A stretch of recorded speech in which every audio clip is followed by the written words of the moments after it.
Hey y'all, it's your girl's girl, Cookie Mango, no E, and we're here at Tdotunderground Live. Next stop, Queen Street West.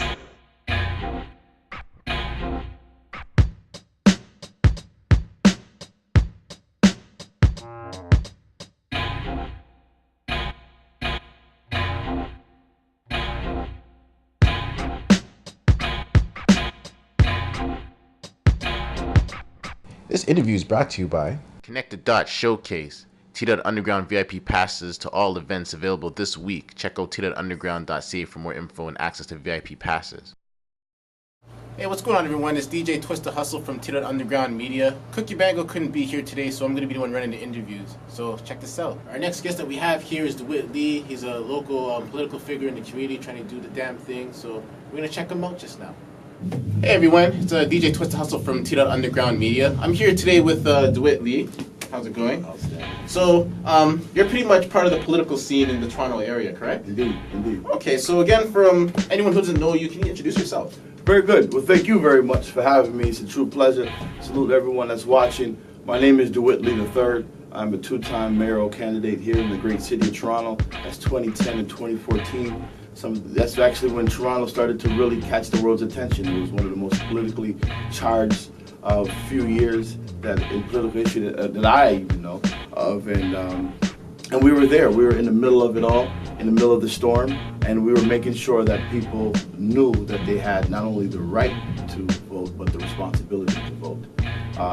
I then had an opportunity recently to be a nominee, a Liberal nominee, to run for a MPP position in Scarborough, Rouge River. Okay, so not to cut you off, for people who don't know too much about the whole Canadian political system, what's the term MPP? MPP stands for someone who is a provincial in parliament. So it's a member of provincial parliament. So you have three levels of government. You have your municipal, which is your mayor and your councillors. It's like city level. That's right, city level. Right? Then you have your province, your provincial level, right? And these are your MPPs. And then you have your MPs, which are all federal. So like the whole country. The whole country. National. That's right. Those who deal with Justin Trudeau and the opposition party in Ottawa. So we have Queen's Park, and that's where the MPPs ward out. And it's actually a lot like, you know, they talk about the street game, right, with colors and gangs. And you know what, they go to war like gangs, you know. Very rarely do you see them standing together, unified, and it's very few moments where those political parties can stand unified in uniform conditions. So there's a lot going on, and it's our lives at our stake, right? So we're entrusting these people to advocate on our behalf. And if you haven't told them recently what's important to you, then they won't know, because they're just not you. And it's important that we understand and develop those relationships between us and our elected officials. Okay, so with this whole political aspiration of yours, when did it start? Like, how did it come to be, and like, how did it captivate you to just go at it full time? Well, I got to be honest. You know, it's never been something I ventured into, or even considered, or trained up to do. I basically came back to Toronto. I was born in Toronto. I built in Buffalo. Okay. And then I came back to Toronto in 2003 with a dream. Okay, not a team, just a dream and a scheme, and no cream, right? Just a dream and a scheme. And I showed up here in Toronto with no place to live, but with a product that I believed in wholeheartedly, called the Concrete Chronicles. And it was an interactive CD-ROM magazine. It was the world's first interactive free CD publication. And the scheme began to develop. And the first part of the scheme was to get a team. And that's where I met so many people who are still with me today, people who voted for me to be mayor 12 years ago. 12 years later, like Neto, who everyone knows as Chill, co-founder of Chill Clothing. And so we began just chasing the dream of dominance. And so it wasn't until about 2008, all right, I went to see President Barack Obama in Washington accept the presidential nomination, all right? Okay. And I seen 1 million people all celebrating this moment, people coming together unified in such a special, dynamic way. I thought to myself, that was cool. right? I mean, it was not that I was necessarily inspired to get into politics, but I just saw the power of it, right? I understood what it could do if it falls into the right hands of the right person. The responsibility to lead and the opportunity to lead. Anyway, so it wasn't until 2009, about a year later, I'm a man of God, and that means I have communication daily with my father. And he dropped a line on me, man. He called and said, "You're gonna run for mayor." And I thought it was absurd, right? Because I mean, I was live in the streets, making big things happen. My name at the time, and still is, Witty Wall Street, right? I mean, that's how the streets knew me, as Wall Street, because that's what we did. We were about our business, and getting into politics requires a completely different attitude, right? It's a true attitude of servitude. It's a true attitude of social engagement, and we just dealt with a certain sector of the market of the city, right? And that was entertainment space. So I just kind of ignored it. Like many people who are watching, you may have heard some voice tell you that you could do something, that you should do something, and you ignore it because it kind of contradicts what you understand about yourself. But that's why the word says, many are the plans of a man, but the purpose of God will always prevail. And so one day I decided, you know what, I was watching the election on TV transpire, and I kept seeing the void, right? I kept seeing that there wasn't anyone that looked like you, or looked like me, or talked like us, or lived like us, Or have issues that really needed to be addressed, that someone would passionately pursue finding a solution. And I just kept saying, there is a void. There's no way that this is Toronto. There's no way that this is the Toronto that I know. And so I made a phone call, and I was at City Hall. And I said, all right, well, what I got to do if I wanted to run for mayor? Like, do I have to show up with 10,000 signatures? Do I need $10,000? What do I got to do? They said, show up with proof of residency and $200. Hey, Tdotunderground Live will continue after this.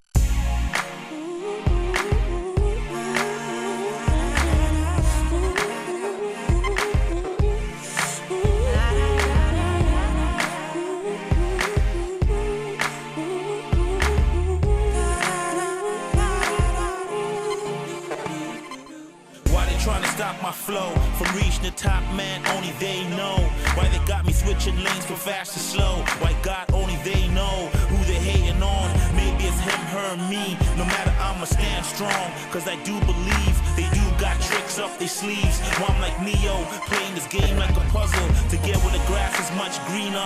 Have no fear, we gon' make it there together, man. We gon' face the worldly struggles. However, you know I'm stuck in this loop just like you. One wish for better, nothing worse for me and you.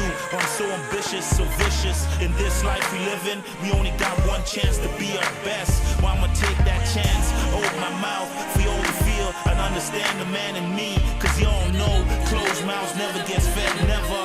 Unless you can talk between your teeth, how clever. Like a ventriloquist, I'ma have the whole world singing this song off their lips. Off their lips. Off their lips.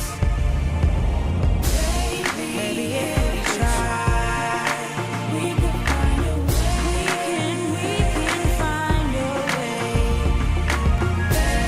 Baby, if we try, we can make it better.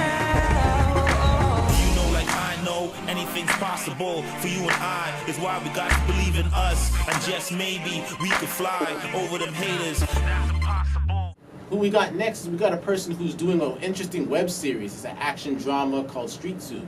Here to talk with me about it is director and also actor Norbs. Hey, what's going on, everyone? It's DJ Twist the Hustle from Tdotunderground. We're back here, and we are here with Norbs. How's it going? What's going on, man? Norbs, he produces music, but he's also the director and actor of the latest web series that hit Toronto, Street Zoo. Sweet! Yep, Street Zoo. That's what it's all about right now. So how long have you been producing web series? This is the first. This is the first for me, but it's a natural progression for me. So to give you a bit of background, give you guys a bit of background. 20 years plus in the media game, doing music production, doing film, doing this kind of stuff, music videos, owned a graphic design advertising agency for 12 years, produced for a lot of people here in Canada, which we won't name because it's hard for Canadian artists to pop, so I'm not going to say I'm not proud. I'm proud of every attempt I've done, but yeah, I played a lot in the game of entertainment in Canada, so this is a natural progression for me, this web series thing. Okay, so if anyone wanted to find more information about you or about Street Zoo, where would they find it? Apart from YouTube, yeah. Yeah, YouTube, Street Zoo. We got the .com, streetzoo.com. That's with the ZU, playing off the Art of War Sun Tzu title. We're calling ours Art of the Six, or Heart of the Six, Street Zoo.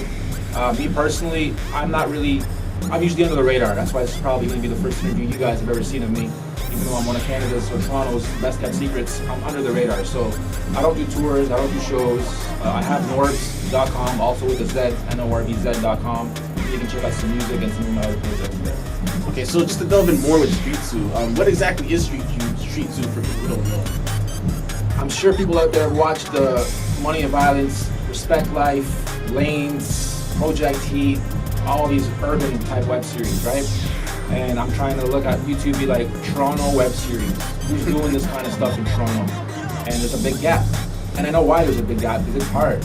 Shout out to all those shows, shout out to all those directors and producers and actors, because it's a huge challenge. So the motivation came from watching what they're doing and thinking, why doesn't a platform like this exist for Toronto artists, where you're meshing acting and artists, that rappers, singers, models, entertainers. So we're trying to build it's a show, pull you in through controversy and shock value, but it's really meant to help local Toronto talent get big and offer them another avenue to use it. 100,000 every month, or else they start killing my family. What the fuck are you, man? For one last big lick.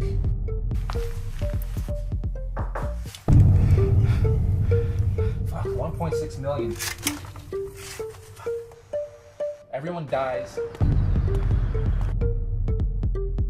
except me. So, about that night with my dad.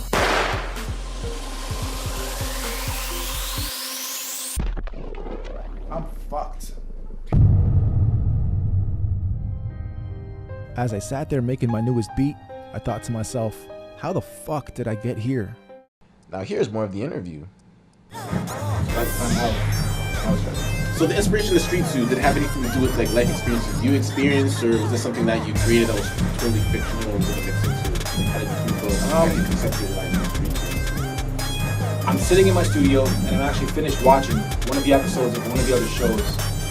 And I'm looking around my studio being like, I've done the music videos, I've done enough video projects. I could take this on. So it was a moment of inspiration, followed up by how can we make ours different? And what's different about ours is I dove into the deep end. I didn't write script the whole season. I didn't prepare a whole cast. I just got really motivated and passionate, got my camera, called the first couple of people I could. Meet me here, we're shooting a web series. What? Yeah, we're shooting a web series. What? Met up with them and just did a couple test shots to see how this would look, how my editing would be. And it kind of organically grew from there. And another way we differentiate is, like I said, there's no script. So when we finish an episode, we collectively be like, what could happen next that would be cool? And then we do it on the spot. And that worked for us and against us. Like I have a whole new appreciation for directors and producers that do things properly, meaning write everything from the start, get a cast, and just fill in gaps for the characters that fit that role. And we didn't do that. I tell my cast, don't act. I tell my cast, be yourself, just get this concept across. And another interesting point is, when we were doing casting, I went to Craigslist and did actual casting calls and got like ACTRA, professional, $30,000 for school actors, and I had to uncast them. It's fucked up. I had to, pardon my French. I can cuss? Okay, so I had to uncast people because they are so formally trained that they're overacting. It's not looking authentic, right? And for the show that we're doing, yeah, it's got an urban kick to it. And for some of these, like, I remember one girl was like, okay, so I read the brief, what's a lick? Yeah, they don't know the slang. They don't understand the terminology. Real street knowledge. The body language won't cross-pollinate into an authentic looking role. So that happened probably 4 times, where like, this guy looks like he's the shit. He's on, what's that site, MNBA or whatever, which shows all the actors, all the credits, and IMDb. IMDb, thank you, sorry. IMDb. I'm looking at these guys like IMDb, and I'm impressed. And then I meet them, and I'm like, what? My boy from down the hall could do a way better job than me. Why don't I call my boy down the hall? Even image-wise in certain situations. I had a couple experiences with that. I did casting calls through Kijiji and Craigslist and a lot of the actor people. I mean, I love actor and I know you guys are professional. It's just when you do it, non-actor people, like we sort of raise the bar a little bit. You know what I mean? So I always thought if you're on IMDb and ACTRA, you're the shit. But I understand it's a business too. It's a whole business model to be a part of that. So it doesn't necessarily mean all the talent in ACTRA and on IMDb is good. And I understand how there's a lot of talent that is undiscovered by just being themselves, not trying to be an actor. So yeah, shout out to my cast. All of them are amazing at what they do. And we get compliments a lot saying like, you guys are really good actors. And we're like, none of us are fucking actors. So thank you. Like, we don't know if we're good or not. We're looking at it from a biased perspective. Yeah. And I'm looking at it like, I'm a little, not insecure, but like shy about it. Like, am I doing good? Are we doing good? I don't know. We're good to get shit on. And so far, it's been a lot of love. So we're doing something right. It looks like we're doing something right. So Dewitt, a little bit about yourself, because I know I've been watching Street 2, and at the first couple episodes, like, yeah, because I've been watching Money Bounce, Project Heat and stuff, and it was a little different, you know what I mean? I felt like Toronto, when I first saw it, I thought y'all were trying to catch up, but you weren't actually doing that. You were actually portraying Toronto in its real authentic self. And one of the things I noticed is like your cultural background that you portray in Street 2. Can you tell us a little bit about that? I know that you talked with your mother, you talked about like I guess I'm gonna say Eastern European background. You gotta be specific in filling those blanks. First, thanks for that. I know it's hard to like catch on to any show. Those first few episodes are hit or miss. So for me, I'm a Polak. I'm from Poland. Grew up in Scarborough with a lot of dreads, so I have an urban influence. Loved reggae parties growing up and reggae music growing up and hip hop growing up. Was battle DJing for a little bit there.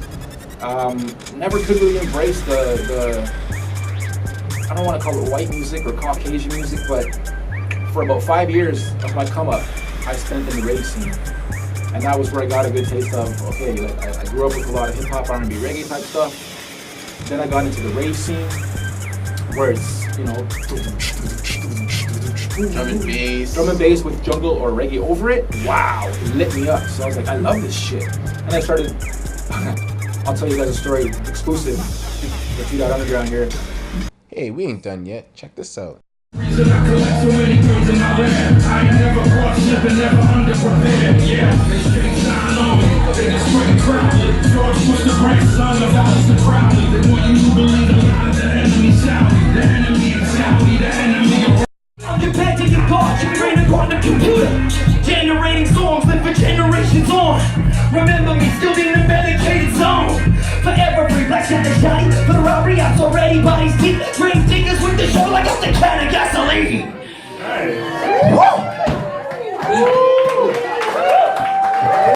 you feeling? Fuck all these feelings. I get to the paper, I stun on these niggas. The moment I walk in the building, I just wanna stack to the ceiling. Bitch on my dick with a back to the ceiling. Track to the building, the backwards get billy. I'm smoking that vibe. She hitting them high notes like all of a ride. More commas. My nigga, cash rules everything around on my niggas. I'm getting this money, not fucking with triggers. Your girls on this paper, I fuck to the trigger like all up on the west side. Took a face in the bank when I'm blowing on the deck. With a bitch on my dick, still drive a quarter tank. When I'm popping a hole, I gotta yell at shorty what you drink. Yeah, the money, money, money, money. I'm laughing my way to the bank. Money, money, money, money.